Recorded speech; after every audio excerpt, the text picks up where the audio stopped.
Cricketer Hanuma Vihari career ఆది నుండి వివాదాస్పదమే. సాటి క్రీడాకారుల పట్ల దురుసు ప్రవర్తన. విచారణ తరువాత ఏసీపీ చర్యలు. విషయం తెలియకుండానే పొలిటికల్ డ్రామా చేసిన చంద్రబాబు, లోకేష్, దత్తపుత్రుడు మరియు పచ్చ మీడియా. అన్ని విషయాలు తెలిసి కూడా రామోజీ విషప్రచారం. క్రీడలకు రాజకీయాలు పులిమి నాశనం చేయడానికి వెనుకాడడం లేదు yellow media. Cricketer Hanuma Vihari విషయంలో కూడా రామోజీ లేనిపోని కథనాలను వండివార్చి ఆ బురదను వైసీపీకి అంటగట్టాలని చూశాడు. కానీ వాస్తవాలు వేరుగా ఉన్నాయి.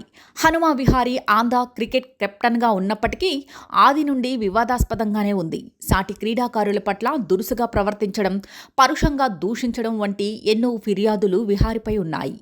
దీనిపై క్రీడాకారులు చేసిన ఫిర్యాదులను ఆంధ్ర క్రికెట్ అసోసియేషన్ విచారణ చేసింది.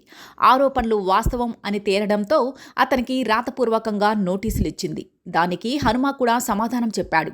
బోర్డు తీసుకునే నిర్ణయానికి తాను కట్టుబడి ఉంటానని సమాధానం చెప్పాడు. దానికనుగుణంగా అతనిపై బోర్డు చర్యలు తీసుకుంది. దీని వెనుక రాజకీయ ప్రమేయం ఉందని, విహారీని కెప్టెన్గా తొలగించడంలో వైసీపీ ప్రమేయం ఉందని ఈనాడు విషపు కథనాలు ప్రచురించింది. అసత్యపు ప్రచారం చేసింది. ఇప్పుడు వాస్తవాలను ఆంధ్ర క్రికెట్ అసోసియేషన్ తెలియజేయడంతో వాస్తవాలు వెలుగులోకి వచ్చాయి.